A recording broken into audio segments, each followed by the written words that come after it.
I stood frozen on my front porch, heart pounding in my chest, as Sheriff Carl Weston hammered an eviction notice onto my door. The sound of each nail striking would echoed in my ears like a death sentence. Beside him, Brad Whitmore, the smug HOA president of Cedar Hill Estates, wore a satisfied smile so cold it made my stomach turn. The paper fluttered slightly in the early morning breeze, bright red letters screaming what I already knew: they were coming for my land. My mother's garden. My home. But what they didn't know was that my father's badge carried far more weight than any of their dirty paperwork. Before I could even gather my thoughts, a shrill voice pierced the silence. "Get those disgusting vegetables out of my sight line." I turned toward the fence to see Veronica Blake, the self-appointed queen of the HOA, her manicured claws gripping the slats so tightly her knuckles went white. Her perfect hair didn't move in the breeze, but her face contorted with rage. "These tomato plants are on my property, Veronica," I said, wiping sweat from my brow and standing from where I'd been tending the garden. My mother's seeds had sprouted life after her death, each plant a piece of her legacy. "They're not hurting anyone," she sneered. "They're an eyesore. Brad and I didn't pay top dollar for our house just to look at your farmer's market reject experiment." Her words dripped with venom. I swallowed my frustration. "The HOA rules say I can grow vegetables in my backyard." "Rules can change," she hissed before storming back into her oversized mansion, leaving the stench of entitlement hanging in the air. I tried to return to my gardening, but my hands trembled with barely contained rage. This wasn't just another petty fight. The next morning, I found a bright yellow violation notice stabbed into my lawn: unauthorized garden extension.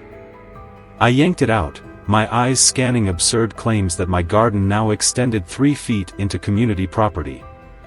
From across the street, Evan Carter waved me over, concern etched on his face.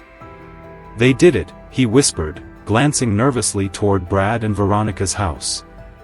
"Brad called an emergency HOA meeting last night. Only his cronies were invited. They can't just move my property line overnight," I said, my voice shaking. "There's more," Evan said grimly. "I overheard Brad on the phone with Sheriff Weston. Something about making your property available, and generous campaign contributions." My stomach dropped. I realized then, this was never about vegetables. It was about power, greed, and who they thought they could crush without consequence. The following afternoon, the sound of heavy engines rumbled down my street. I rushed to the window just in time to see an enormous truck pull up in front of my house. Men in uniform shirts bearing the HOA logo jumped out, hauling tools and equipment. My pulse quickened. They weren't wasting time. I bolted out the front door, heart hammering. "Stop!" I shouted, placing myself between the workers and my garden. "You can't just tear this up." Brad Whitmore stepped out from behind the truck, clipboard in hand, his smug smile making my skin crawl. "Enforcement of HOA violations, as permitted in the covenant you signed," he said coolly. "This isn't legal." I fired back. "My deed shows the garden is well within my property line." Brad's grin widened. "According to updated surveys, it's not your land anymore." "What updated surveys?" I demanded. "I was never notified."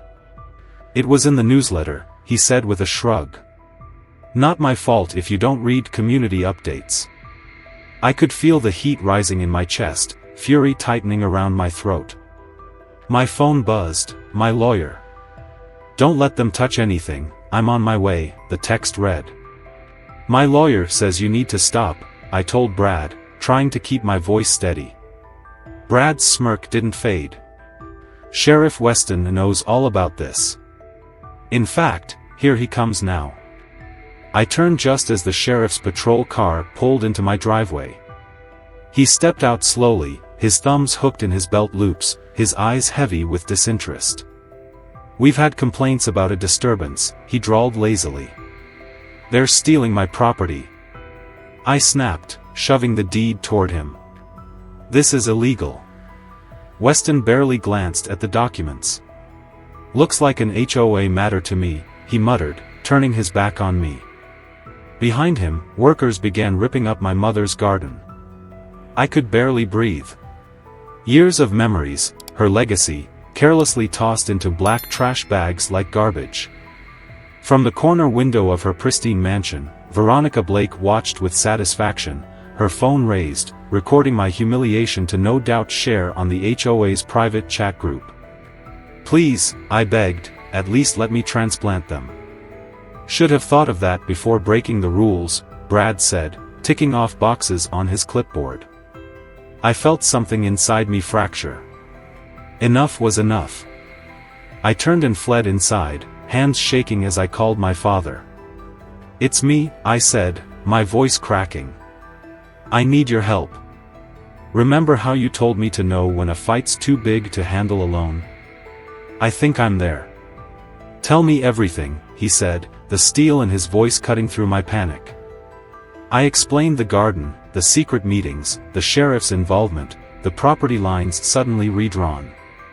"Classic land grab," Dad said after a long pause, his voice dark. "Take photos, record everything, don't sign a thing. I'll be there tomorrow." I hung up just as an email notification popped up, Community Beautification Project announcement. My blood ran cold.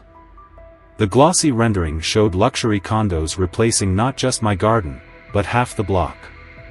Across the street, Evan was already outside, phone in hand, pretending to admire the stakes the workers had placed but snapping photos as evidence. He glanced at me through the window, giving the smallest nod before walking away.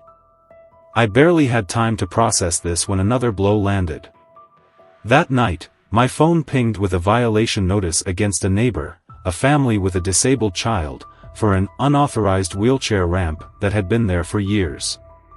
Brad and Veronica weren't just coming after me, they were targeting anyone they thought couldn't fight back. I sat at my kitchen table, hands shaking, scrolling through the HOA's records. Buried deep, I found proof of the so-called Community Beautification Fund.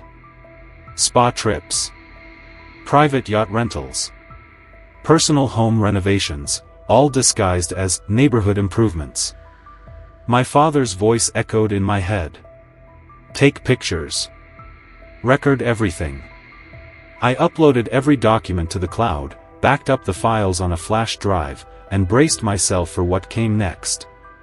Morning sunlight spilled through my kitchen window, but it did nothing to ease the storm brewing inside me.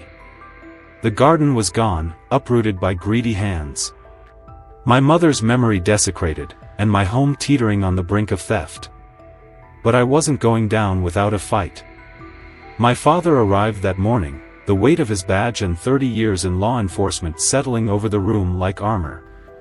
He hugged me briefly, then sat down, his gaze sharp and commanding. "Show me everything," he said. I laid it all out, the manipulated surveys, the secret HOA meetings, the sheriff's dirty involvement, and the luxury condo plans that would bulldoze not just my yard but my entire community. "Classic corruption scheme," Dad muttered. "But they're getting sloppy. People like Brad and Veronica always do when they think they're untouchable." Just then, Evan texted me. "Local news on standby. Ready when you are." I looked at Dad. "Should I go public?" He didn't hesitate. "Shine light on them. That's when cockroaches scatter." I stepped onto my porch just as the news van pulled up. Sarah Chan, microphone in hand, strode toward me. "We understand homeowners are being pressured out of Cedar Hill Estates. Would you be willing to comment?" I took a deep breath. "Yes." For the next 20 minutes, I laid it bare for the cameras, the illegal property line changes, the forged violation notices, the garden destruction. I showed them the developer plans I'd found, the donations to Sheriff Weston's campaign from HOA funds, and the HOA's financial records used for luxury vacations instead of community projects. Gasps echoed from the growing crowd of neighbors who had gathered to watch. Veronica stormed out of her house, her face pale but burning with fury. "You can't talk to the media," she shrieked. "That violates HOA rules." "Freedom of speech doesn't bow to HOA bylaws," Dad said coolly beside me. The reporter turned her microphone toward Veronica. "Do you care to comment on allegations that the HOA is using intimidation and fraudulent documentation to seize private property for personal gain?" "That's slander," Veronica hissed. "We're simply enforcing standards to maintain property values." "Then perhaps you can explain these," I said, holding up the receipts from her so-called community beautification fund, spa retreats, private jets, and a down payment on a vacation home in Florida. Her face crumpled into panic and rage. "You'll regret this," she spat, then stormed back inside. But they weren't done retaliating. That evening, I found spray-painted graffiti across the HOA office wall, "Down with Brad and Veronica." My stomach twisted when I checked my mailbox and found a folded letter, an official notice accusing me of vandalism, complete with a doctored video showing someone in a hoodie spray-painting the walls. The figure's face was conveniently obscured, but the car in the background was unmistakably mine. The next morning, it got worse. Sheriff Weston arrived again, this time with Channel 8 news crews in tow.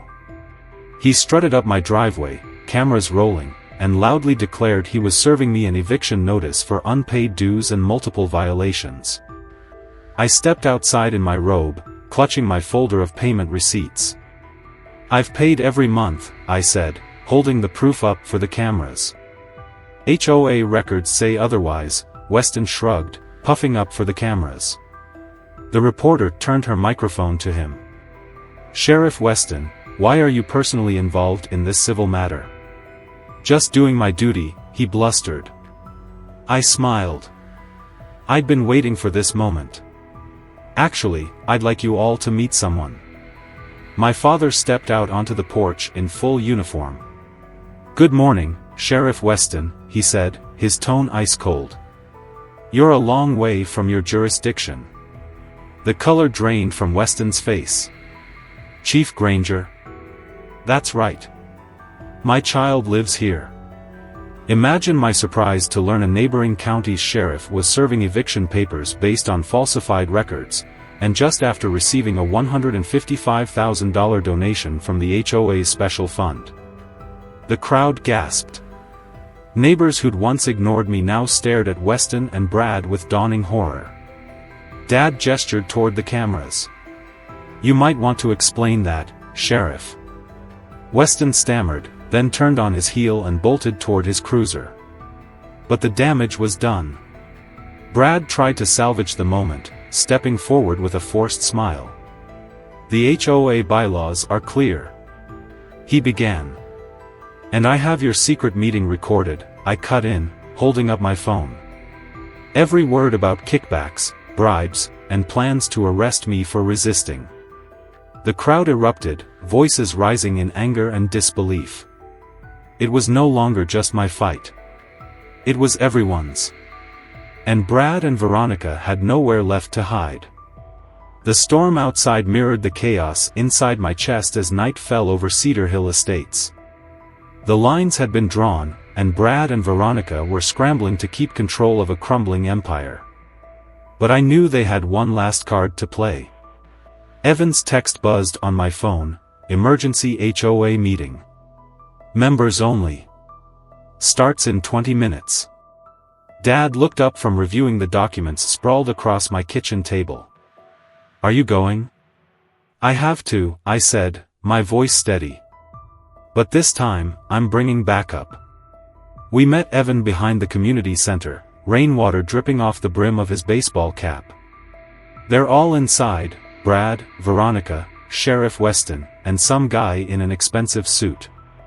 "The developer," I whispered. Evan led me around the back, where we slipped through a service entrance and crept down a hallway. Voices echoed from the main meeting room. We pressed ourselves into a storage closet, the thin wall barely muffling their words.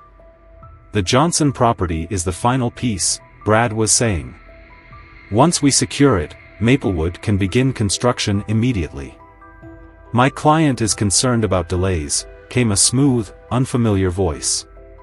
This was supposed to be finalized months ago. We've had complications, Brad admitted, his tone bitter. But Sheriff Weston has been extremely helpful. Happy to assist, Weston's voice oozed arrogance. Especially after your generous campaign contributions. Veronica's laugh made my skin crawl. Once this deal closes, our kickback increases by another $50,000. We'll be vacationing in Europe while these idiots argue over their precious lawns. My hands shook with rage. 20 years of my mother's garden, my family's home, reduced to nothing more than a stepping stone for their greed. What about the Johnson girl? The developer asked. Any chance she'll cause more trouble? Nothing we can't handle, Brad said smoothly. Weston's ready to arrest her for obstruction if she doesn't fall in line. My breath caught. Jail. They were willing to imprison me just to bulldoze my home. We move forward tomorrow, Brad continued. 9 a.m., Weston serves the eviction notice. By noon, the bulldozers start clearing that unsightly mess she calls a garden. I clutched my phone tightly, hitting record. But as I shifted, my elbow knocked a metal mop bucket. The clatter was deafening. What was that? Brad's voice cut through the room like a whip. Someone's here. Run. Evan hissed, grabbing my arm. We bolted down the hallway as footsteps thundered behind us. The exit door slammed open, rain pelting our faces as we sprinted into the parking lot. Flashlights sliced through the darkness. Find them. Weston roared. Nobody makes a fool of me in my own county. Evan pointed toward the back fence. Split up. Meet at your place. I dove into the shadows between buildings, heart pounding. I could hear their voices fading behind me, but the terror didn't fade. Only when I was safely hidden behind a row of garbage bins did I check my phone. The recording was there, every damning word. Just as I was about to text Dad, another message popped up from an unknown number. Parking garage. Level 3. Come alone. Information about Maplewood. I hesitated only a moment before heading out into the rain once again. My car skidded into the parking garage, tires squealing against wet concrete. The place was nearly empty, the echoes of my footsteps magnified in the cavernous space. A figure stepped from the shadows near a support column. It was Emily Brooks, the HOA assistant. Her eyes darted around nervously as she handed me a small USB drive. I've been keeping records, she whispered. Maplewood isn't just buying properties. They're buying HOAs across the state. Senator Douglas Harrington owns Maplewood. I felt the air leave my lungs. No wonder they'd been so bold. They followed me, Emily gasped, eyes wide. You need to go. Headlights flashed across the garage walls. Doors slammed. Voices shouted. I sprinted for the stairwell, clutching the drive in my fist. I texted Dad, SOS, garage, Senator Harrington involved. 20 minutes later, I was back in my kitchen, soaked to the bone and shaking. Dad read the files from the USB, his expression darkening with each document. This goes beyond dirty property lines, he said quietly. Harrington sits on the county zoning board. They were going to wipe out the entire neighborhood for a private resort and golf course. Before he could say more, we heard sirens in the distance, and knew they weren't coming for us. 3 days later, headlines exploded across the state as FBI agents raided Senator Douglas Harrington's office and the headquarters of Maplewood developers. News cameras captured boxes of seized documents, lines of stone-faced officials being escorted out in handcuffs, and a flurry of breaking news alerts that seemed almost surreal. Sheriff Carl Weston was among them, his once smug expression replaced with panic as he agreed to testify in exchange for leniency. Brad Whitmore and Veronica Blake weren't so lucky. The charges stacked against them like a mountain: conspiracy, bribery, fraud, misuse of community funds, falsifying county documents, and intimidation. But victory was not the euphoric release I thought it would be. Court appearances consumed my days. Endless hours spent retelling every detail, showing every photo, submitting every receipt. My once quiet street became a daily spectacle of news vans, state investigators, and neighbors peering from behind their curtains. The fallout was brutal. Anonymous threats began appearing in my mailbox, notes telling me to watch my back. My car tires were slashed twice. Someone threw a rock through my kitchen window with a scrawled message tied to it: "This isn't over." Dad offered to have me stay at his place for a while, but I refused. This was my home, and I wasn't going to be scared away by cowards hiding behind threats. That night, something remarkable happened. One by one, neighbors I had barely spoken to began stopping by. Some brought coffee. Others offered to take shifts watching my house at night. Evan organized a community meeting, and for the first time, people began sharing their stories. An elderly couple admitted they had been fined into near bankruptcy over a garden shed that predated the HOA rules.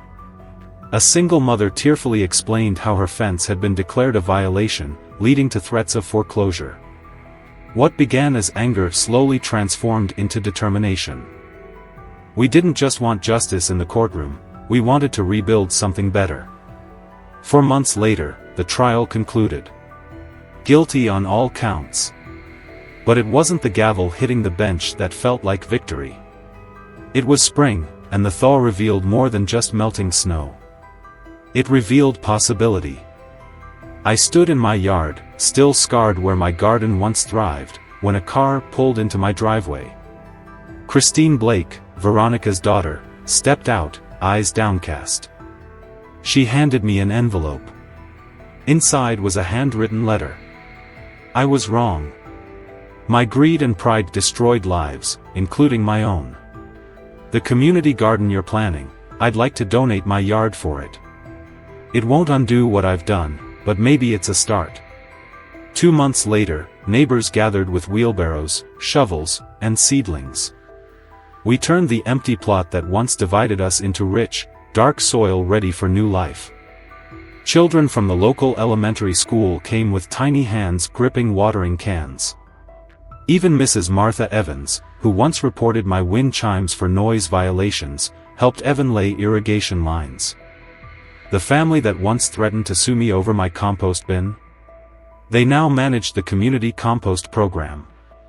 Dad showed up with pizza for everyone, his uniform crisp as he watched people working together.